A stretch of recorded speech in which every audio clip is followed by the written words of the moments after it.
안녕하세요. 공짜 투자 키팩터를 통해 투자 아이디어를 찾아준 테린이 아빠입니다. 내용 보시고 도움되시면 구독, 좋아요, 알람 부탁드리겠습니다. 최근에 나온 수출 데이터랑 그리고 여러 가지 지표, 그리고 지수 관련된 밸류에이션을 보게 되면 저는 이제 반등보다는 지속적으로 이제 박스권일 가능성이 높다라고 생각이 듭니다. 그래서 떨어지면은 이제 밸류에이션 상의 어떤 버퍼가 생기니까 좀 매수가 가능하고, 좀 어느 정도 오르게 되면은 또 이제 매도 물량이 뭐 쏟아지는 어떤 그런 그림들이 내년 한 2, 3월까지는 지속되지 않겠느냐, 이런 생각을 하고 있거든요. 우선 지금 보시게 되면 경기 선행지수 순환 변동치는 쭉쭉쭉쭉 빠지고 있어요. 이게 9월 달까지라서 10월 달, 11월 달도 장단기 금리차가 빠지니까 계속 빠졌을 것이다. 그리고 이게 코스피의 지수와 상관관계가 높기 때문에 여전히 상태는 안 좋을 것이다. 저는 이렇게 생각을 하고 있습니다. 그렇지만 그나마 좀 나은 게 뭐냐면, 이 OECD 경기 선행지수가 이제 최근 월 거를 데이터가 이제 나와 있어요. 그러니까 10월 달 거가 나와 있는데, 이 10월 달 거를 이제 국가별로 이렇게 쭉 보게 되면 한국의 전월비 변화율이 있고, 그 다음에 여기서 보게 되면 미국의 어떤 전월비 변화율, 그리고 OECD 토탈의 어떤 전월비 변화율이 있습니다. 내려가서 보게 되면 마이너스 0.17, 마이너스 0.11인데 한국의 전월비 변화율은 마이너스 0.07로 상대적으로 낮다는 거죠. 이 상대적으로 낮다는 거는 자산 배분을 해야 되는 어떤 글로벌 투자자 입장에서는, 야, 한국이 이제는 좀 상대적으로 좀 나은 구간이니까 한국에 투자하는 게 오히려 낫겠다라고 생각을 할 수 있습니다. 이렇게 이제 전월비로 좀 나아지고 있는 구간으로 들어갈 수 있는 요인이, 제가 생각했을 때는 중국의 어떤 영향이 좀 크지 않을까. 중국이 이제 먼저 매를 맞고 바닥을 기고 돌아설 수 있는 가능성이 있다 보니까 중국은 이제 마이너스 0.03, 마이너스 0.01 뭐 이렇게 되고 있죠. 그러니까 중국이 이제 그 정치적인 어떤 불안감은 있지만 어쨌든 돈을 풀고, 그리고 이제 코로나 정책이 완화되고 있는 어떤 그림들을 생각하면 2023년도에 미국은 실적이 좀 둔화되고 있는 그림으로 된다면 오히려 중국 관련된 주식들은 실적이 바닥에서 찍고 올라올 수 있는 어떤 그림들이 될 수 있는 거죠. 그래서 저는 사실 이제 2023년도의 핵심 투자 포인트는 중국 관련된 기업이지 않겠느냐, 저는 이렇게 생각을 하거든요. 오히려 미국에 수출 많이 해서 실적이 좋아진 2022년도의 주식들은 2023년도 들어가서 힘을 약해질 가능성도 염두에 둬야 된다, 이렇게 생각을 하고 있습니다. 일단 지금 제가 계속 박스권으로 생각하는 이유는, 지금 이 컨센 추정치가 대형주가 쭉쭉 빠지고 있습니다. 그리고 중형주는 좀 버티고 있어요. 소형주는 버티고 있어요. 추정치만 보더라도 계속 이제 종목 관련된 플레이를 하겠구나. 이게 추정치가 대형주가 계속 빠지고 있다 보니까 시장에서는 조그마한 어떤 테마가 나오고 조그마한 어떤 가능성을 보이게 되면은 거기에 이제 막 주식을 달려든다고 이제 막 매매를 하러 가는데, 사실 이제 말도 안 되는 테마라고 생각하고 단기에 숫자 안 나오는 테마는 저는 그냥 한 귀로 듣고 한 귀로 흘려버립니다. 한 귀로 듣고 한 귀로 흘려버리는 타입이라서 네옴시티니 이런 것들은 매매를 한 적은 없습니다. 그리고 이제 또 뭘 봐야 되냐면, 이 업종 PER인데 코스피랑 코스닥의 어떤 PER 밸류에이션이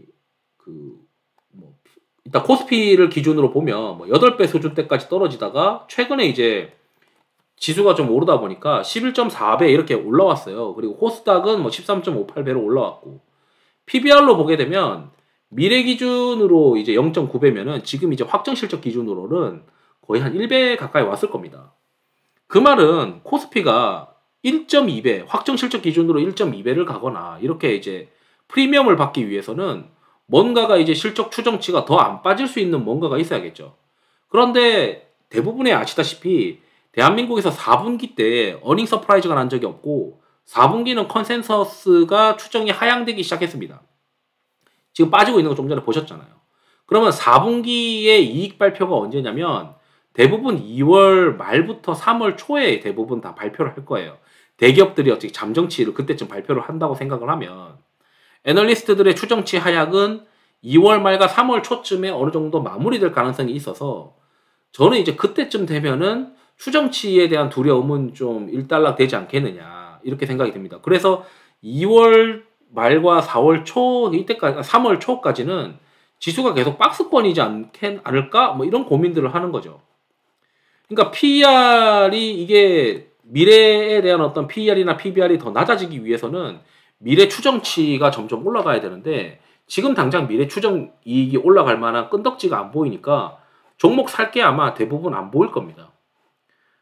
그리고 이제 또 뭘 봐야 되냐면, 그럼 정말 이제 종목이 안 보이고 추정치가 이제 하향되고 있는 게 느껴지느냐, 이걸 이제 느끼기 위해서는 지금 현재 계속 발표되고 있는 수출 데이터를 보는 거죠. 어차피 대한민국의 대부분의 그 주요 프리미엄을 받는 기업들이 수출 관련된 기업이니까 이 수출 데이터를 계속 품목별로 이제 뒤져서 보게 되면 정말 이제 수출 데이터가 좋은 기업들이 극소수다라고 하는 게 느껴집니다. 일단 일평균 수출 데이터가 좀 잘 나온 것들은 제가 노란색으로 칠해봤는데, 이거 이외에 하얗게 지금 되어 있는 것들은 전월비로 수출 데이터가, 일평균 수출 데이터가 빠지고 있고, 지금 현재 수출 데이터는 이제 20일치의 수출 데이터를 21일에 발표를 한 거라서 거의 11월에 해당하는 수출 데이터가 다 나왔다라고 보셔야 되거든요. 그런데 지금 이제 제일 잘 나오는 게 가장 태양광이에요. 근데 이 태양광조차도 2023년도에는 일평균 수출 데이터가 피크아웃 할 거다라고 전망하는 애널리스트들이 꽤 있죠. 그러다 보니까 뭐 하나솔루션이나 현대에너지솔루션도 크게 치고 가지 못하는데, 양극재는 뭐 전월 대비해서 좀 개선되고 있는 모습입니다.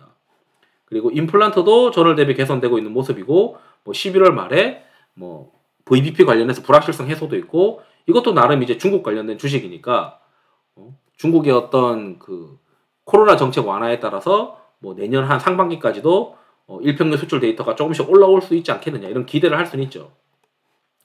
소형 변압기랑 고용량 변압기는 전월비 대비해서 수출 데이터가 굉장히 견조하고 아직까지도 단가가 유지되고 있는데, 11월에 이제 단가가 살짝 꺾였어요.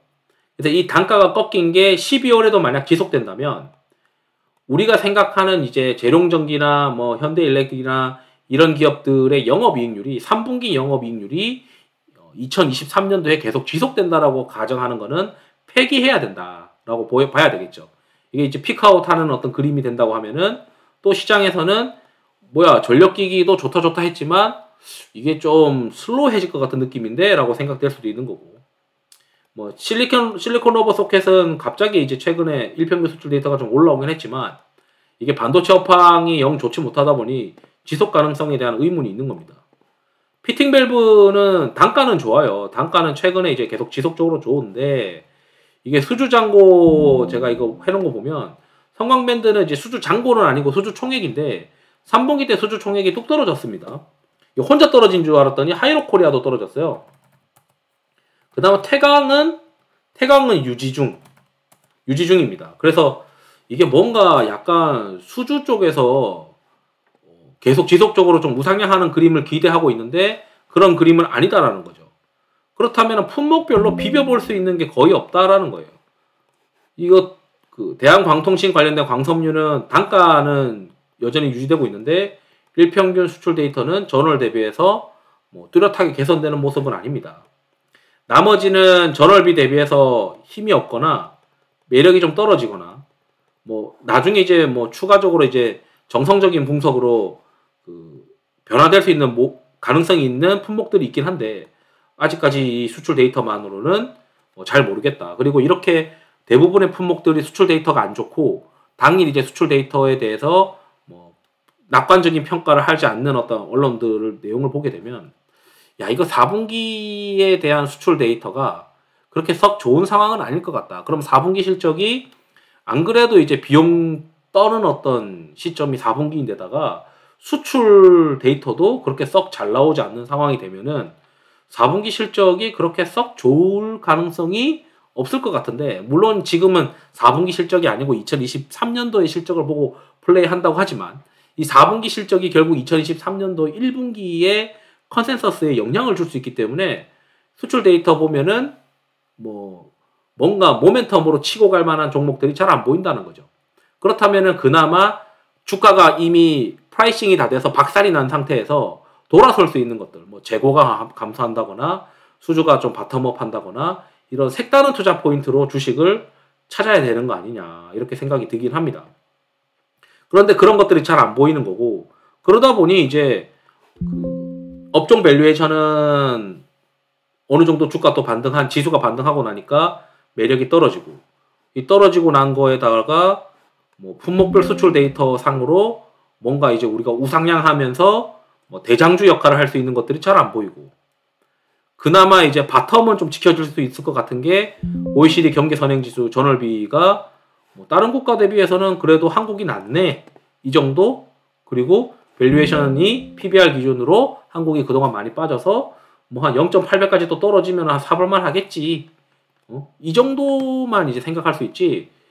뭐 PBR이 예상 PBR이 뭐 1.1배, 1.2배까지 이제 재평가될 수 있으려면은 컨센서스가 더 이상 빠지지 않거나 이제 추정 이익이 점점 반등할 수 있고 또는 2024년도에 실적이 개선될 수 있는 그 가시성이 좀 높아진다 해야 되나?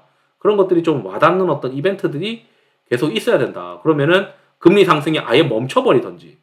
그러면은 일단 뭐 금리 상승이 당장 멈추는 거는 내년에나 나오는 거고 컨센서스 추정치 하향이 멈춰야 되는데 일단 4분기 추정치는 수출 데이터를 보거나 하면은 수출 데이터만 보더라도 4분기 추정치는 계속 빠질 가능성이 높아 보이는 어떤 리스크가 있으니 내년 이제 2월 말이나 3월 초에 잠정치 발표할 때까지는 추정치 하향이 지속될 것 같다라는 이제 걱정이 있는 거죠. 그렇다면은 바닥은 PBR 밸류로 이제 비벼볼 수 있겠지만 결국 이제 위로는 올라가 봐야만 10% 15% 지수가 이게 계속 반복되는 형태가 당분간은 지속될 것 같다. 그게 이제 추정치 하향이 2월 말 3월 초까지는 있을 것 같은데 그때가 이제 마무리 국면 아니겠느냐. 심지어 반도체 재고도 산업통계에서 전월 대비해서 좀 빠지는 모습들이 그때쯤은 나타날 수 있지 않을까? 왜냐면 연말 연초에 있을 어떤 시즌에 이것저것 이제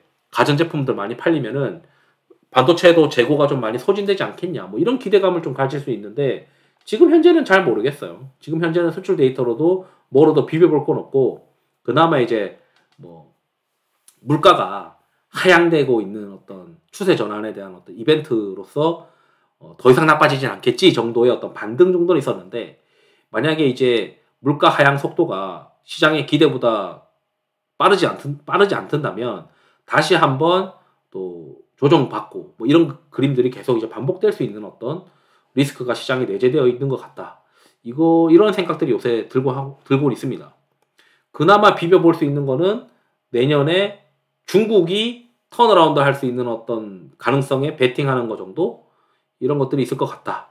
이렇게 이제 말씀드리면서 수출 데이터도 간단히 이제 살펴봤고 그래서 수출 데이터는 볼 게 별로 없다. 그나마 전력기기랑 태양광, 2차전지 이쪽은 좀 볼만한데 나머지 품목들은 아리송하다.